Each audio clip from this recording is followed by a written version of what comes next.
mean, I have a platform. It was used originally for partying, right? But if God gave me a gift to get people together in a nightclub, I think that same gift can be used to get people to come together regarding racial inequality and social justice. You know what I mean?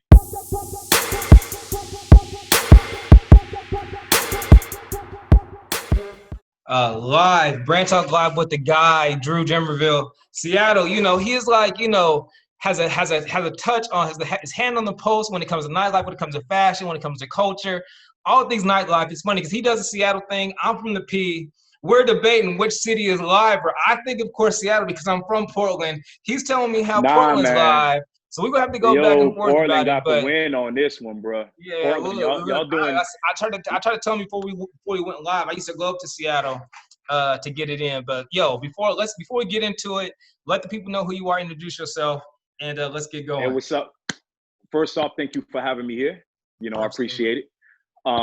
It's your boy Drew Dambreville, aka Drew Haas Seattle. I own H206 events in Seattle. I'm responsible for a ton of nightclubs, parties, events throughout the years.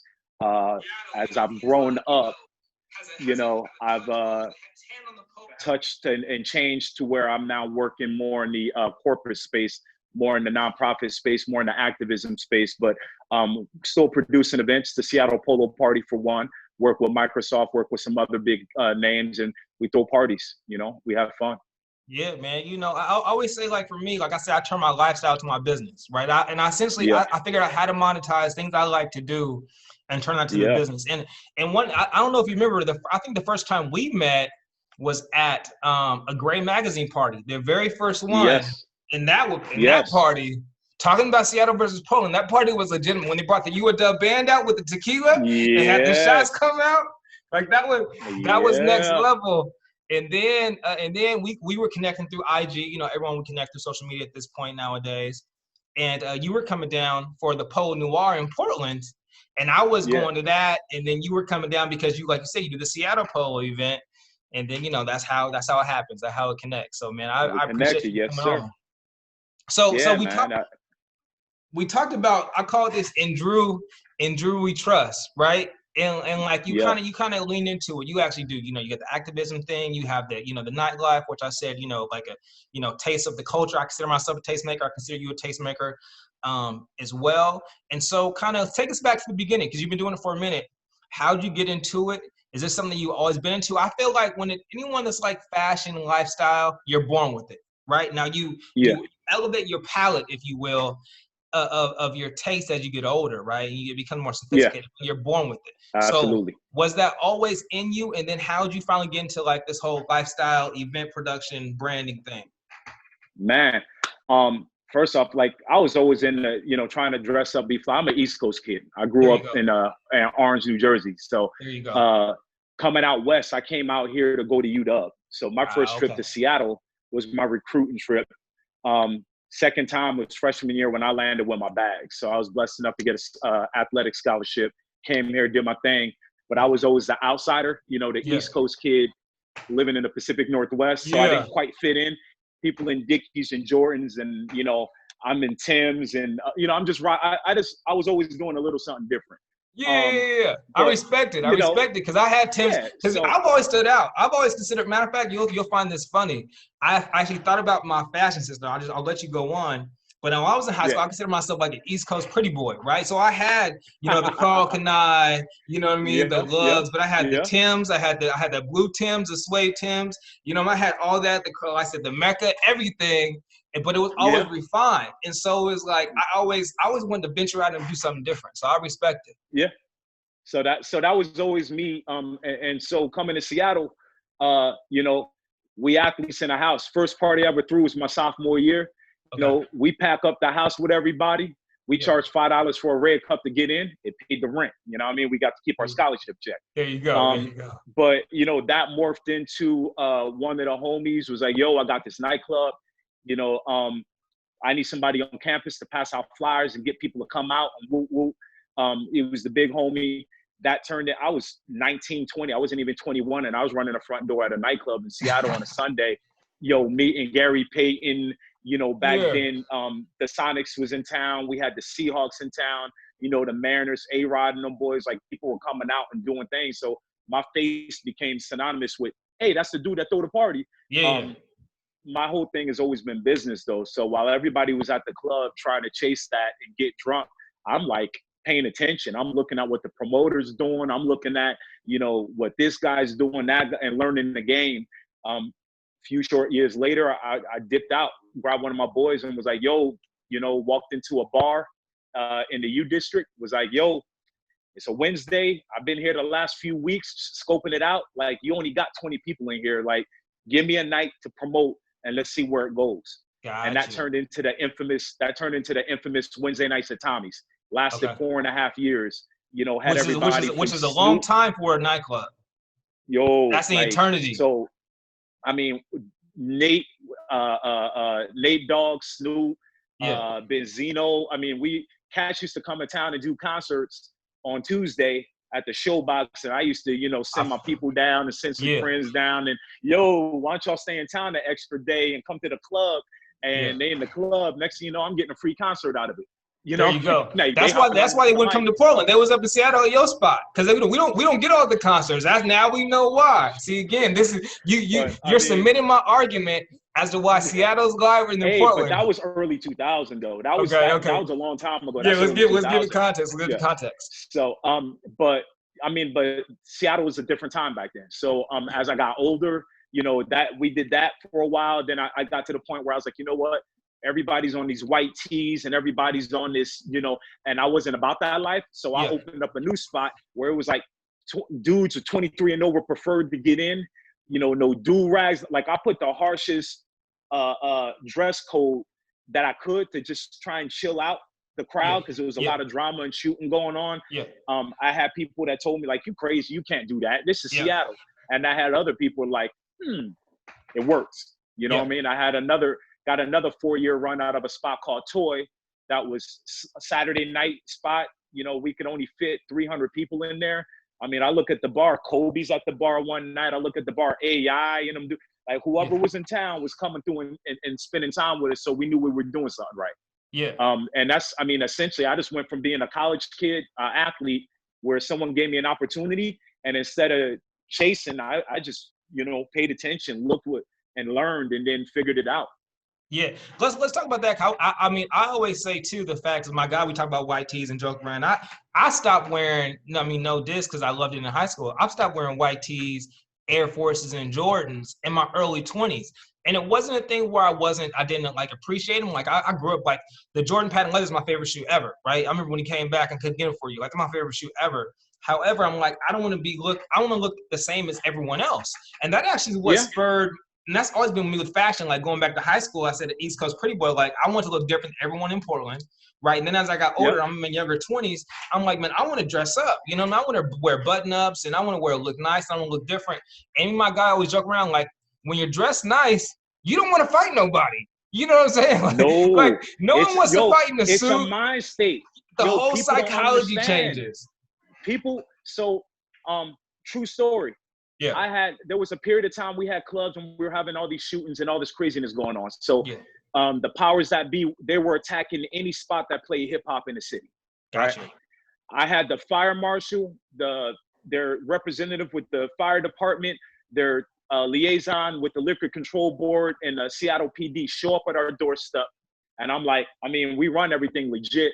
They walked in, we had a big laminated sign that said, you know, 23 and over, no sagging, no, like we had all the rules.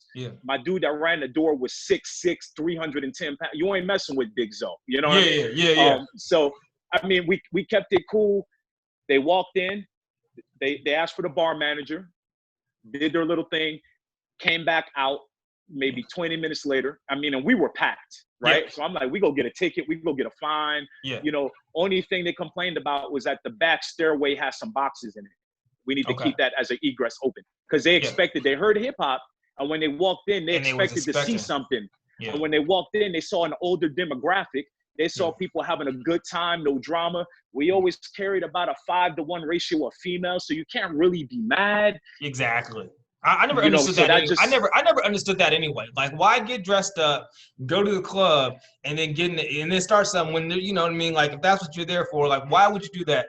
But you made a good point, and I feel like you curate, you know, the experience, right? And I know that has to do with what you do right now, but one of the things for me is, like I said, fashion, the psychology of it, and that's where it starts. Because when people look good, they feel good, they act differently, and everyone had the energy shifts is when you're dressed up. And again, that's a big thing why I did the wardrobe branding. So you did that. How was it you actually, because you mentioned this earlier, the people in the city didn't think it would work. What gave you the gumption to actually persist and actually do it? And then obviously the response had to be amazing. It's funny. Seattle's one of those cities I like to say, do it first, and then everyone else to do it and follow, and then, you know, eight or nine other promoters to do the same thing. For me, I was, like I said, I've already always been the different dude. I was always, he East Coast, he Jersey. You know, that whole concept to me came from what I learned from back home. You know what I mean? You go home, and New York, it used to be, guys used to have to be 24 and older to get in, and women 21 and over, and then it'd be like, no Timberlands, no this, you could only wear black, no colors. You go to New York, a lot of venues are still that way. You know what I mean? You can't go in wearing bright colors and all that. This is the rules. So I just took a little bit of what I learned or saw when I was going home to visit and brought it to Seattle. The people who said it wouldn't work, I mean, they said me throwing a Wednesday night in the U District wasn't going to work. And we had a 4-year run, you know what I mean? So dare to be different. Right? All of it is, someone has to do it. If I fail, I fail. You have nothing to lose by failing. You know what I mean? But you have everything to lose by not trying. Man, I always say, you know, you are the secret sauce, right? And I've learned that as I got older, like, I learned to me more. And like, I can relate, like I said, similarly, because when I was in Portland, I was the only guy that was dressed up. I'm like, I'm not going, you know, change who I am. And honestly, similar to probably Seattle, like, that was one of the reasons why it did work, because I was different, because I did stand out, because where everyone else was the same, but from even a marketing perspective, that was my differentiator, right? From the jump, you knew this is somebody that's different, and then the conversation goes upon that. You've been in the nightlife, though, for a minute. Obviously, a big thing that I know, like, for opportunities is relationships. Talk about how you were able to harvest the relationships. You've already mentioned, like, you were in the club, not just whatever. You were paying attention. And I'm sure you were paying attention to who's doing what, but also how to secure and create those relationships to open up other doors and other opportunities. So how'd you recognize that was so important, and how'd you go about it? I think a lot of it had to do how you carry yourself and how people perceive you. Being the promoter, I was never a party guy. Like, Drew was always, you know, he about his business. What's up? Whether I was dealing the athletes in Seattle. At one point, I had to get vetted by a couple of the pro teams, security, have that meeting, because they're like, who's this dude that always has our players on their flyer, that's always throwing all these parties with all these guys on it? We need to know who they are. So I had to have that sit down in the corporate office. Over the years, I've segued and gone to corporate events. And those same people that kicked it with me in their 20s, right? They're in their late 30s now, or their 30s and approaching 40. And they're the ones that are now hiring managers or working at admin at Microsoft. They're the same people that are reaching out to me and like, hey, Drew, we have this event. We would like to see if you can, you know, are you able to take a meeting and talk about X, Y, and Z? So literally all the relationships I made back then of taking care of people, you know, there were nights where I drove people home drunk. Like, no, you're not leaving, in your car.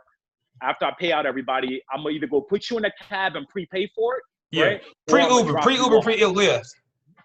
Real talk. Pre-Uber. I used to tell the taxi cab driver, like, yo, I'm writing down your cab number and your name. If they don't get home, I'm finding you, and we have them.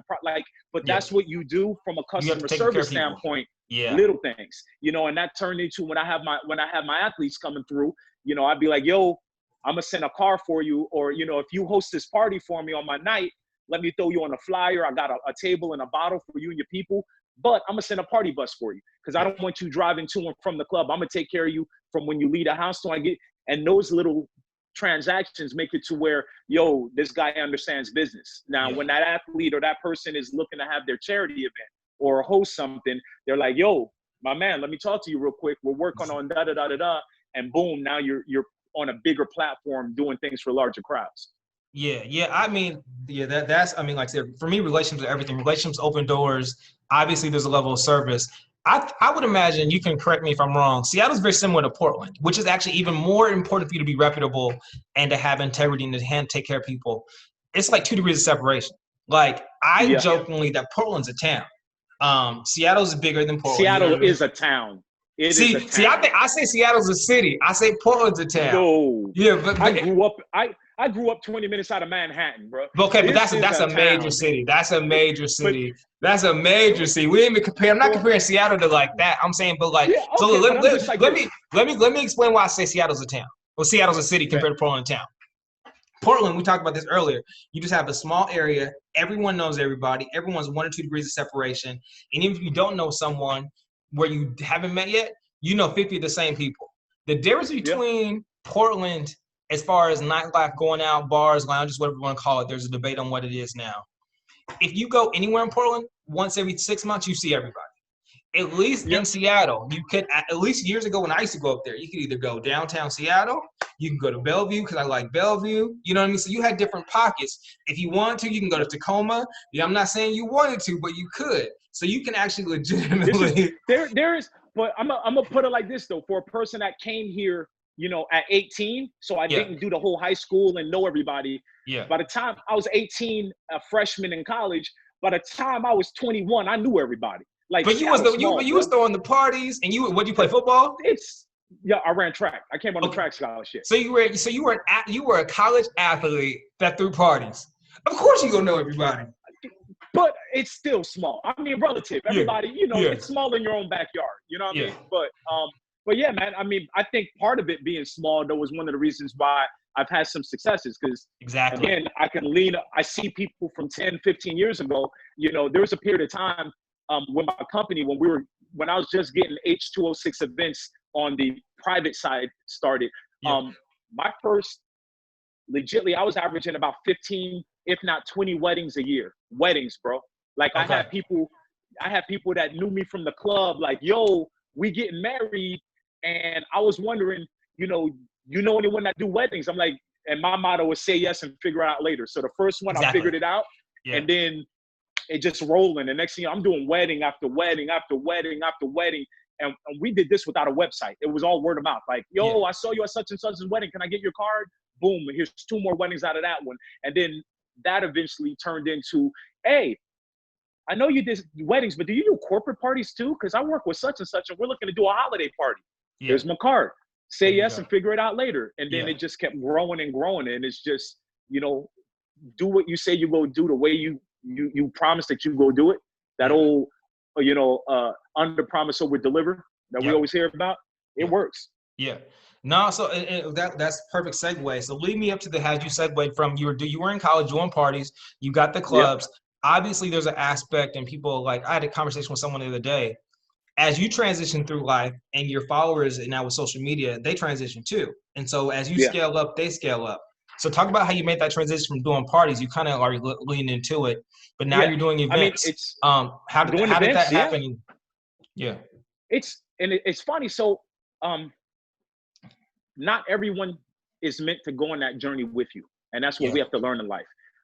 For a lot of people, they will always see you the same way they met you. So if they met you and you were promoting clubs, right? You could be a neurosurgeon. In their eyes, you're always going to be a club promoter.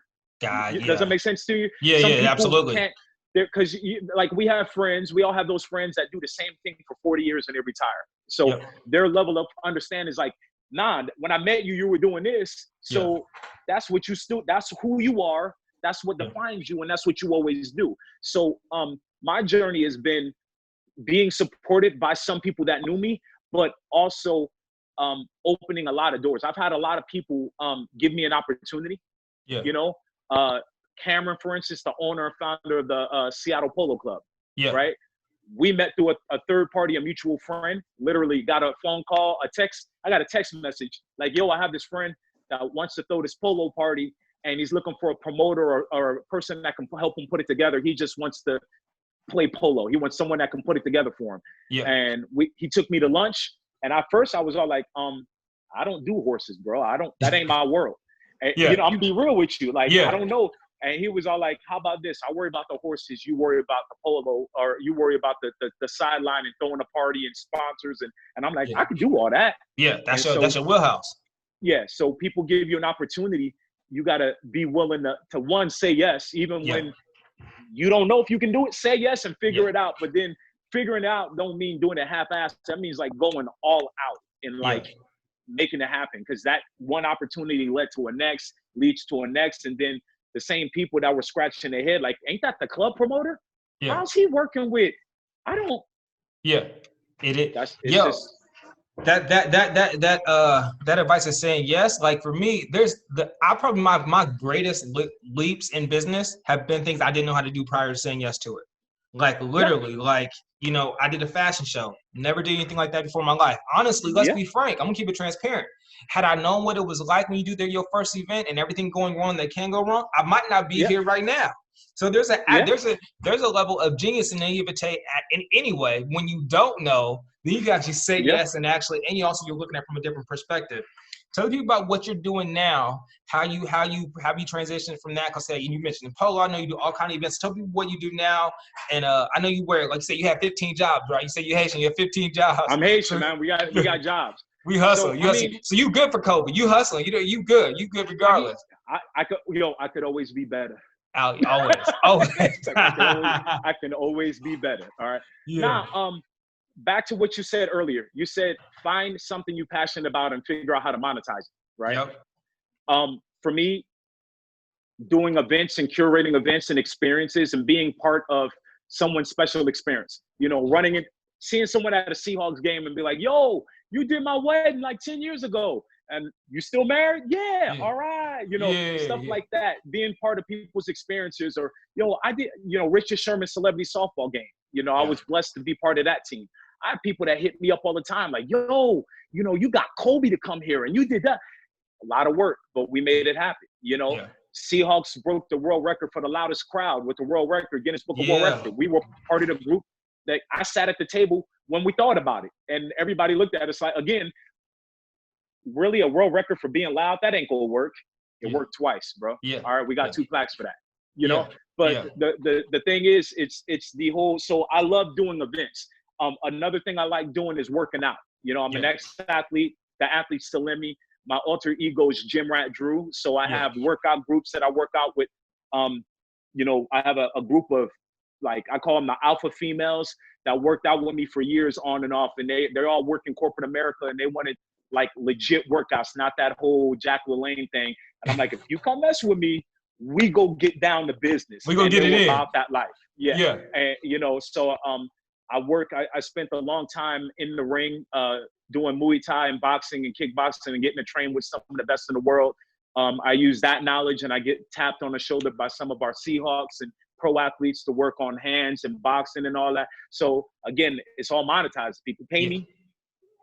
I get to do what I love and people pay me for it. You know what I mean? Yeah.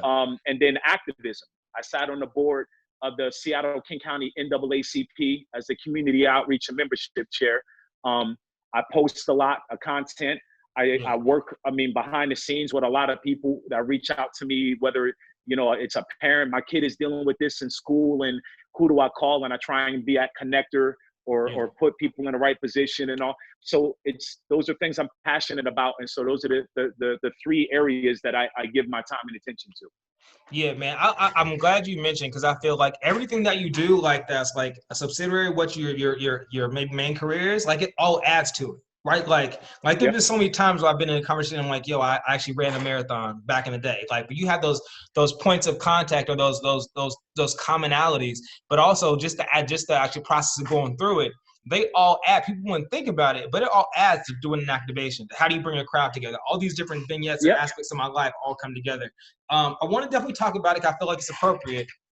You do post a lot, activism, and I probably shared you more in the last 8. I don't reshare a lot of people that I know. I probably reshared posts from you more in the last 8 weeks. So let's talk about that, because again, I feel like I know, me being in Portland, African-American male, I got contacted all the time, right? I got contacted all the time at the same time, it was a good time for me to actually reflect and be like, okay, I know what my morals are, what I'm doing. How can I utilize my spotlight, my influence, my connections the best way? I know you have that same ability, if not more, in Seattle. So talk about that. I'm sure you're a person that people have reached out to even before, but especially post what's going on, since COVID and all the other issues of Black Lives Matter. Yeah. Talk about that, how you use your platform to be vocal and to actually share and actually be the person of contact. Because like I said, at first, I was the person that everyone was coming to, because I was the African-American guy that was the corporate guy still. So I was the easy connection, right? I'm sure you can probably relate in some ways. Yeah. So first off, I always say before I share something, I like to make sure I do my own independent. I don't just share memes, because you can look like an idiot. It's happened to me once or twice a long time ago. Yeah. And if you do make a mistake, always go back and post. Like I'm proud to yo, this post I messed up. Turns out it was false. My bad. And I'll post that just as much as I'll post that, and that keeps the integrity. People know you're real about it. Yeah. It's good to fact check yourself. Yes, you got to fact check yourself. You got to fact check. Make sure that you're putting out information that's legit. What I try and do is put a story behind things. Like I tell stories with my posts, and they come across like I'm a wise ass. I'm gonna keep it real. They might come across, but it's one of those when you get to the end, you're like, oh shit, he got me. You know what I mean? It's not just he said this. I'm gonna be like, so. You mean to tell that anytime you see one of my posts start with a so, with a ... you know you in for something after that. What is done is three things, right? It exposed certain people that I thought were cool for not being cool. Yeah. Right? Because I go out of my way to not attack people. Yeah. Even when I want to be like straight up, I don't. Yeah. But if I say something and it offends you, then that's a personal, like you got to ask yourself, why did you feel offended by that? Because you got to put that mirror up. You got to put a mirror up. Exactly. So it has exposed people on that end. To the flip side of that, I've had more people, business contacts recently. About, I think a week ago, I had a lady that she's the executive director of a nonprofit in Seattle. My company provided service for them for about almost 8 years. Doing their big annual gala. Yeah. Hit me up on Facebook Messenger, and she's a late 70s Caucasian, woman. Hit me up and was like, hey, do you have time to meet for lunch? And I'm all like, oh, I'm thinking we can go talk business. She's like, no, I want to talk to you about Black Lives Matter and how I can do more and learn. And I'm like, it caught me completely off guard. We're talking a 70-something-year-old white woman that's well-to-do, that didn't grow up in the inner city, but she realizes that, and these are her words. She was like, I spent my entire life being non-racist, and I feel like I should do more to be anti-racist. Yeah, because there is a difference. There is a huge difference. Yes. Now, I've had more people reach out to me on that, and that's the stuff that keeps me going. For the one person that saw like, you're too political, well, then delete me, block me, mute me, what? Yeah. But I get, my inbox is full of, yo, can I have lunch with you? Or yo, can we hop on a phone call? Because there are people that they're non-racist. I don't see color. I have Black friends. I've always been cool with people, but they're now realizing that neutrality is also a hindrance. Exactly. You know what I mean? Yeah. So that's literally what fuels me. Like, real talk, I'm not gonna lie. Like, I'll post something. One, I want meaningful dialogue. I don't want people just going at it on my page. I want meaningful dialogue. I want communication. And I love it when someone doesn't agree with me, right?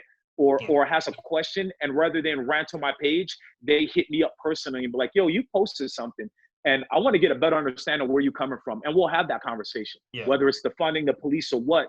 And you may not agree with me, but the fact that you chose to have a conversation about it and not just do the whole social media, I'm gonna act hard, tells me that you were willing to listen and learn, or at least take in a different perspective.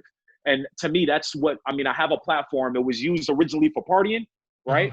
But if God gave me a gift to get people together in a nightclub, I think that same gift can be used to get people to come together regarding racial inequality and social justice. You know what I mean? Absolutely. I mean, essentially when you're doing nightclub, whatever, you're curating community. right? Yeah, Like exactly. you're creating a space, a safe space for people. And one of the things I liked, and I don't do events like you do, but when I've done a couple of activations or whatever, one thing I like is like, yo, you see people maybe because how I'm connected, the people that would never see each other in any Absolutely. other space other than a lifestyle at the time or other than something I'm doing. And to be able Yep, to create that melting pot, especially in the Northwest, which is unique because again, we aren't as diverse as other major cities.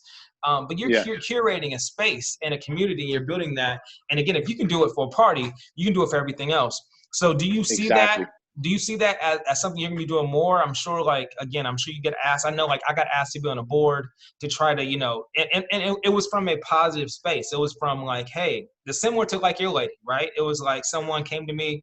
I was actually calling them about something else that I wanted to do, and they were like, yeah, we were thinking about that. Also, we want you to be on the board because we want Yeah. to start being able to highlight some of these other, other nationalities, people of color that haven't been highlighted as well. Do you see that as a potential transition with what you're doing? I know you still have your events, but do you think you'll be doing more stuff like that within the community because you're already doing some stuff? Yes. We started a podcast show that Okay. right now we're filming episodes. And we've gotten just through networks and contacts like, Hill Harper, Mr. Harvard, Yeah, Mr. yeah. Graduate. Yeah, he's already done an episode with me. You know what I mean? Like I've There you got some go. heat coming. Yeah, And yeah, yeah. and it's all about activism. It's all about people in the community on a national level and local level that are doing things in ways that you can get involved in all that. So that's one way. My analogy that I've used Wait, is that the one where you said we is, go use this name? huh? Is that the one that Was you that? talked about before? We're gonna use this name that we talked about? Oh no, nah, I got some things. Okay. Not that one. That wasn't him. Yeah. Okay. So no, the name. Oh no. So that's already named. It's called Sound Table. Got you. Okay. The podcast is called The Sound Table. Okay. And the Sound Table is a collective, a collaboration between myself and Green Tea Magazine, Okay. which is a lifestyle magazine in Seattle, where we have a speaking panel and we bring in, we've talked to officers and actors and community activists, and we have different people, pro athletes, talking about what's going on in the community today. So again, with that, it's like I'm getting all the content together, clean it all up, and then we'll start dropping episodes on it. Yeah. Love so it. Instead of doing it week by week, so we've been building it and building a content on it. But I look at this fight right now that we're in, when it comes to racial equality and police brutality and social justice, is a bus ride. Yeah. Right. It's my analogy. Right.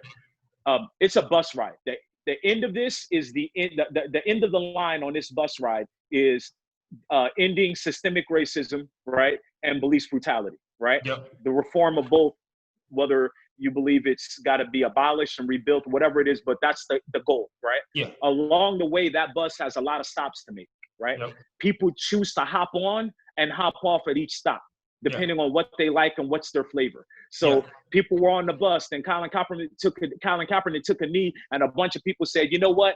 I ain't like that. I'm gonna jump off the bus. And my message is, stay on the bus. You may not like that, but the bus is still continuing. And the goal wasn't to like this bus stop. The goal was to get to the end of the line, which is the end of racism and systemic race, So people who stayed on the bus continued on.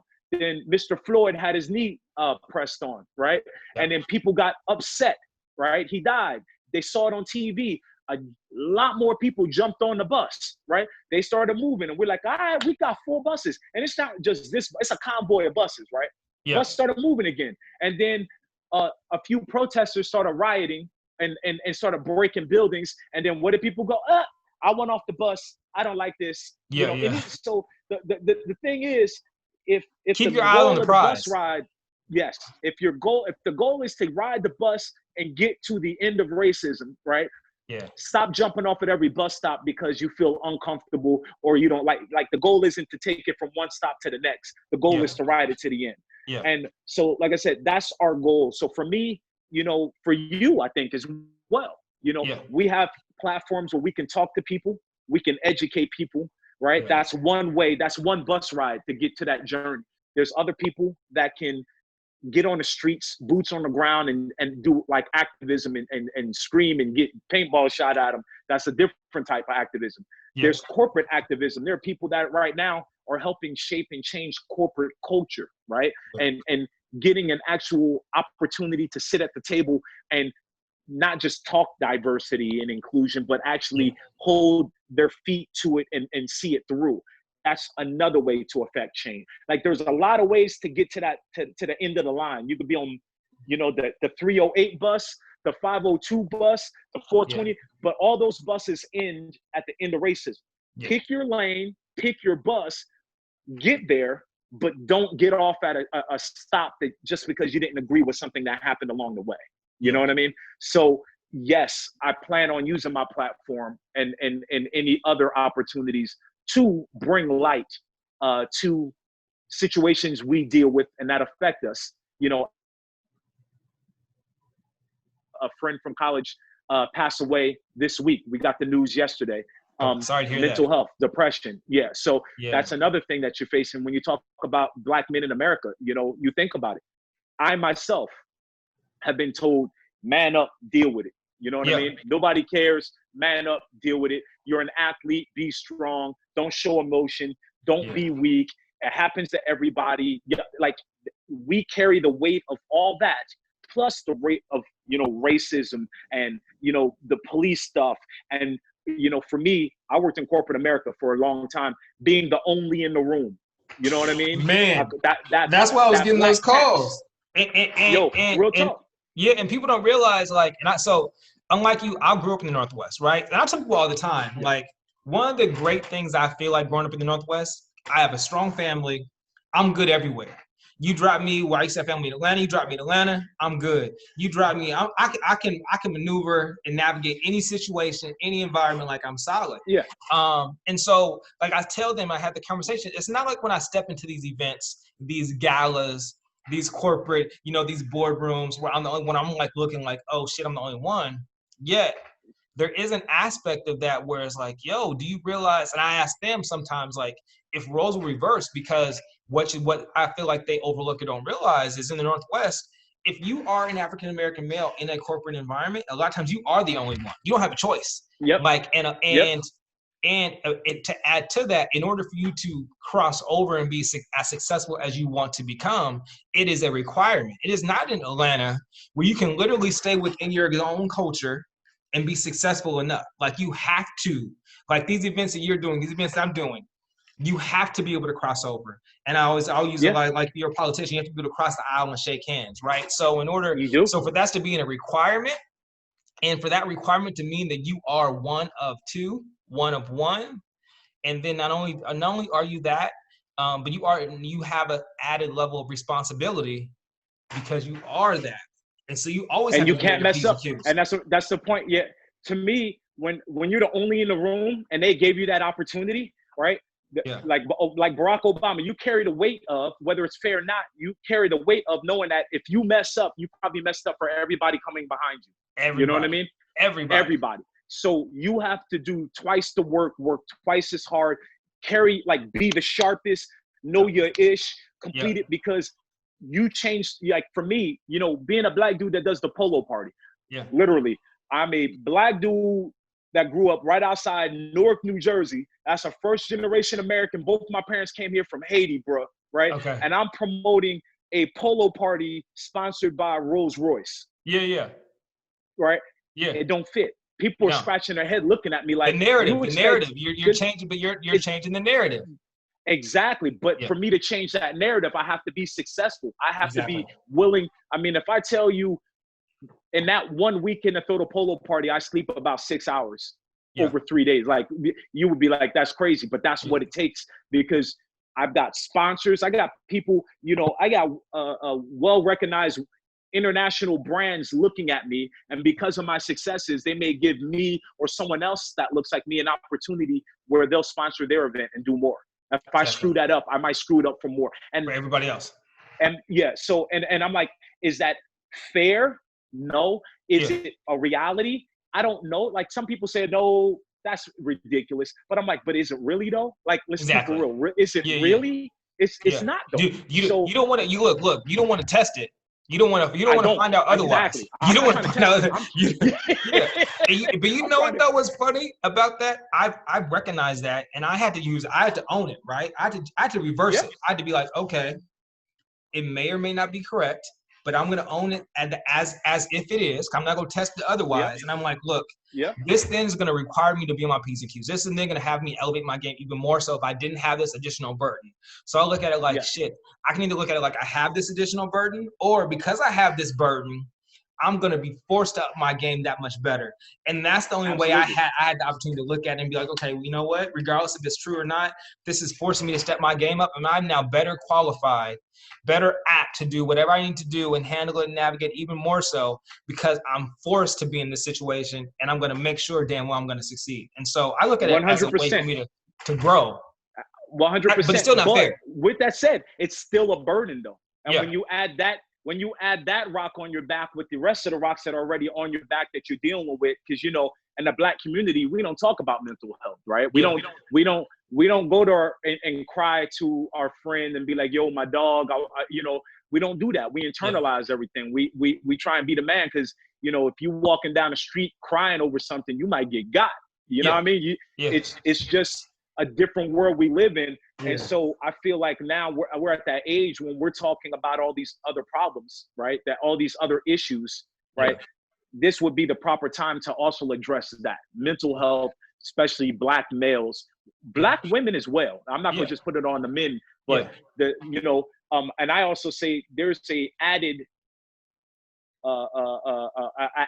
rock or added pressure on any immigrant coming here. Right. If you come here, you got to speak the language. You got to do this. You got to act American. You know what I mean? But you can't forget your old culture. But you got to act American and assimilate. But at home, your parents are like, you better know what this is because you ain't American. But then at school, you got to be extra American. So, I mean, there's so many things that are happening right now that are affecting people. And I feel like if I have a platform to help them, I'm going to do my best to do so. No, man, absolutely. Like you said, we could talk about this for hours. I think I'm going to talk about branding and lifestyle and fashion and parties. You know what I mean? But this is such an important aspect of it. Going into parties, right? Going into activations, events. I know you're doing things now virtually. I know one of the things which is interesting for me. We talk about pivoting. You talk about being a hustler. I pivoted to pivot. Like this year, my thing was I want to do luxury activations with specific brands. You know what I mean? It doesn't require the hand holding. And I'm gonna be able to navigate because I'm gonna be splitting my time between Arizona and Portland, right? I'll be back and forth. Well, events as they occurred 6 months ago is no longer a thing. So how are you as an event producer pivoting? How do you see the landscape changing? Because this is not gonna I said the other day, there's the last 120 days of change how we do business forever. Right. And there's gonna be benefits from it as well. People realize, like I was listening to a video. Weight Watchers, when they were doing that W series with Oprah this year, they came off of it. They had a big conference in Vegas. Well, where they had 20,000 people supposed to attend. In a matter of a few weeks, they had to go. COVID happened. Everything had to be virtual. They had to do everything, via Zoom, however platform they use. So when you do events, we create community. How is that going to be different now going forward? I know I asked a lot, but I'm just thinking about all these different aspects of doing events. How is that going to be different going forward, and how are you leveraging your expertise to still help your customers? So, Brandon, what we did is I sat down with a few. When you pay me to do an event as an event producer or curator, you're hiring me, but you're hiring all my people and my clan of people with me, right? My posse. So I have different, I have a videographer that I work with. I've had DJs that I work with. I have a whole community. So you hired me, but when I roll in 30 deep, they not all my employees. They all 1090. They own companies, but that's who I'm plugging for my event, right? Exactly. So what I did was reach out to my people and was like, you know what? I'm thinking about creating a collective. I'm creating a space where all of us can win by making ourselves available to do events when necessary virtually. So I launched a website called almost.live. Okay. Right. Yeah. With that. Clever name, by the way. I saw the other day. Clever name. I like it. You like that? Yeah, witty. It's witty. It's witty. Yeah. So I have DJs. I have, auctioneer MCs. I have different venues that we're adding to the mix and it's more or less doing what we would normally do live. Like you would hire me and I'd go procure a venue for you and then go, you know, get my DJ and my audio visual people and put this whole package together for you. Now we're just going to all do it virtually, you know, for the client, right? We're going to allow you to interact, whether you're trying to fundraise or do what with your clients, but we're going to do a in-studio production. We're going to get a nice venue, use it as our studio. We do some pre-recorded content. We shoot some live content, and then we're just going back and forth and giving them that interaction. I've also partnered with Evo 3 Marketing. They do swag, and they do like live. We're talking from backpacks to right now, they're doing like boxes where, you know, if you had 200 people, so if you're used to having 200 people show up to do a gala and you're building that community, how about we send them 200 gift boxes, and when they open it up, they have like a champagne split and some glass, so they can have a toast with you virtually, you know? So we're doing all these different interactions that allow our clients to still capture the audience that they need, whether it's fundraising, whether it's, you know, branding and things like that. So it's essentially coming together. For me, it was like, all right, I can try this on my own, or I can partner with all my people that I know are in the same space that I'm in right now. Right. I'll take the lead, you know, but vice versa. If my homie gets a phone call like, yo, man, they're looking for a videographer and they're wondering how to do a virtual event, they're referring them to me. And he's getting that paid. He's getting paid anyway, but we can put the whole team together and activate. So there's a lot of going there, but it all comes centralized. And you tell us how big you want it, how small you want it, what your budget is, and we'll produce it for you. So, and going forward, I don't see it changing, because when we go live, I've already booked a wedding for 2021, right? Got you. And part of my package was, we can do your live wedding, hopefully, if we're at that stage yet. But, you know, they're both Latino couple, one I think from, I want to say Colombia, and the other Mexican or something, but they have family that's out of the country. And I already pitched virtual wedding to them. I'm like, yo, you can do your live wedding for your 200 guests, but let's add the virtual element to it, because now you could stream on a private Zoom to everyone else that couldn't make it. Exactly. Yeah, I think I keep going. It's not going anywhere. Yeah, I'm saying it's not going to go anywhere. What we're doing right now is going to get leveraged in the long run. So might as well get good at it. No, man, you hit it right on the head. There's so many opportunities within that. I already thought before this happened, like people that had in-person activations, like the way to give it legs and the way to maximize the marketing opportunity and the reach was to make it virtual. Well, now we've been in a space where now virtual maybe might be in the lead. And so, you know, there's so many things, like you said, you can reach people that are other aspects. You know, I was doing a face-to-face podcast, and I can speak to my people from Seattle, and now it's like, it's the norm. To do a Zoom meeting now is the norm, and it's an accepted practice. And so your exposure opportunity is great. And it's not going to, when we get back to normal, it's not going to take away the intimate, curated activations and events. And it actually might increase that price point in that ticket, and then still be able to access other people. So I know there's going to be great opportunity, man. So I added this spot last time. This is the second one. So I called it branded behavior, right? So it's rapid fire questions. Oh boy. And I'm going to ask them, and you just head off, and then before we get off. So you're doing a party. So you were in Seattle. So we got to say this, day party or night party? Day party. I already know the answer to that. I was gonna say black tie or streetwear, but I already know it's gonna be black tie. Black tie. Okay. Livest party city, Portland or Seattle? Portland. we'll agree to disagree. Portland. Okay. Yo, y'all got more.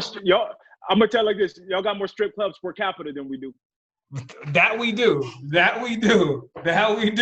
This is the 7 o'clock live, so that goes. That we do. Sorry. That we do. Bellevue or Seattle? Ooh, Bellevue. Okay. So you got to change your name now. You got to change your handle. No, it's the region. I say Bellevue because it's free parking. Yeah. I had Seattle. You got to park. You got to park like 40 miles away, pay $50 to do it just to get to where you need to get. Man, real talk. I know I need to get back to Seattle. And this is actually off topic. You think you guys are going to get a basketball team again? No, I don't. Yeah. Not for a while. Gotcha. Not as long as Clay Bennett. As long as Clay Bennett sits at the head, I think he's the dude that bought the Sonics and moved it, right? Yeah. He's the head of the relocation committee. Oh, okay. Okay. Like this. Yeah. Okay. Yeah. Yeah. Okay. Yeah. We don't need to worry about that happening. Yeah, exactly. We know what's happening. Like, yeah. So yeah. Yeah. I would love to see it happen, but yeah. And I feel you, man. Well, I appreciate you. Let They people know, man. They bit the hand. Yeah. What you got going on? What's coming next? You got a lot of virtual events. You already mentioned the wedding for 2021. What else you got going on? I know. I want, because Seattle is liver than Portland, I want the Seattle Polo Party to go on, because I know there's been people in Seattle. So what's going on? What are you seeing? What's the landscape? I know I have. Oh, let me say this right now. Why? I just thought about it. You need to come down. Have you heard of the Taste of Motorsports? I've seen you post about it, but I don't know. Okay, so this I'm waiting for the invite. This is the third year. Are you still doing it? What'd you say? Is it still going on? Still going as of right now. Knock on wood. August 30th is at PIR, Pro International Raceway.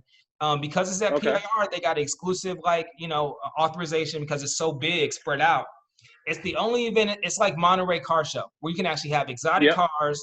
Some people from Seattle's coming down, exotic cars. You can get on the track. You can eat. It's a lifestyle event. I'm gonna be down there kicking it, whatever, whatnot. And I got a discount code. Lifestyle's 50% off. But yeah, no, you should come down for that. It's gonna be a good event. But what do you have going on? What's next in Seattle? When is Polo gonna be live for 2021? When should I come back up to Seattle next for? That's what I want to know. When should I come up? So Polo this year is a no-go, obviously. 2021 is the goal, right? To come back live. I got some heat coming too. Like, we're gonna change some things this year and make it live. I'm not gonna talk about. So I'm gonna wait until we get. So I'm just gonna drop your name.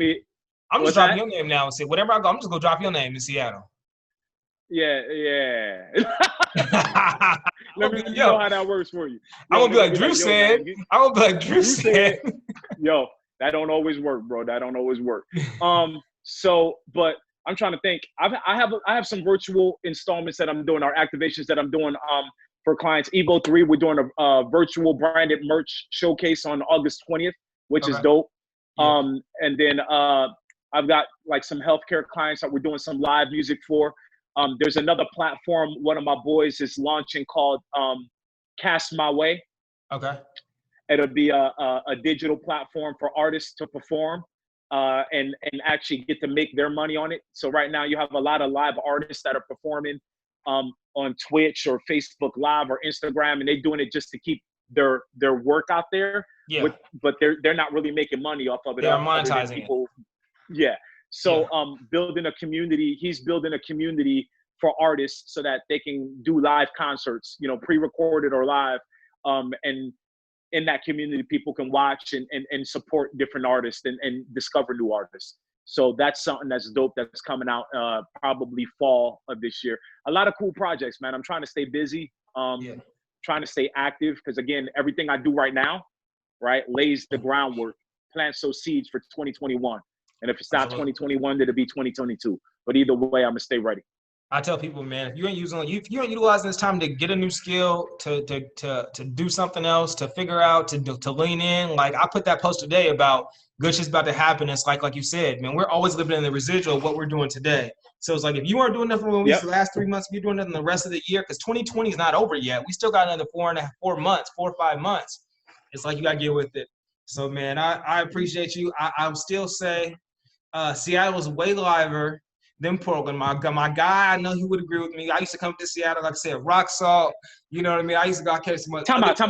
You're talking about a different era of Seattle, though, bro. Yeah. Now, if we're talking early 2000s Seattle, we had rock salt and we had there was a club in Bellevue too. There was a club in Bellevue too. When Bellevue first, it was like in the hotel. One? It was in the Hyatt Hotel. It was a parking garage, and you like went up. Ooh, which one we talking about? We're not talking like there's the parlor. There's not the parlor. It wasn't the parlor in there. It was like actual. It was an actual club, and it was around the parlor though. It was like around that area, like that downtown Bellevue area. Nightclub? It was a club. It was a nightclub. Munch bar. Munch Bar? Oh no, I went there a couple times. We had a family reunion up there, and we went there, and How long ago? Oh man, this had to be pre-2010. Had to be pre-2010. Okay. Oh man, the Bellevue Club pre-2010. Yeah. Huh. Let me think. Yeah, it had to be pre-2010. Vertigo. I think so. Small little spot, Vertigo. It had like two sides. You walk in, it had two different sides. Yep. Two sides. Yep. You walk down the middle. If you came on a Sunday night, it was probably my night. Okay. Yeah. Yeah, we was up there. We used to do hip hop on Sundays there, way back in the day. Yep, 2009, 2008. Yep. No, before then, because it was like right around when the Seahawks went to the Super Bowl the first time, like 05, 06, like whatever that was. That's another reason why y'all liver than P. You guys have multiple sports teams. Now you don't have the basketball no more, but you have the football. We have now. Football, I guess it's football even. don't count. Football don't count because football is only here for 16 weeks, and when they play away games, 8 of those they're gone. NBA, they're there for a longer season. They tend to live there, and they bring visiting teams, and those dudes go out right after the game. Wednesday night, we out. Thursday night, we out. Not in Portland. I'm gonna throw a club night in Portland. We go. There you go. Hey, do it. I'll come back. You do it. I'll come back. Yo, we're getting them out the house. Yeah. That's too much talent for that, But man, I appreciate you having me on here, man. Absolutely, bro. And us getting a rap. Because I feel like what you're doing down there, I'm trying to do over here, and we just in 2 different cities doing it. Man, what I feel like what I was doing down there is what I was trying to do down here is what you've been doing up there for a minute. So there you go. Yeah, we doing the same thing, bro. We doing it. It's the same body of work. I appreciate everything you're doing down there. I keep an eye on you.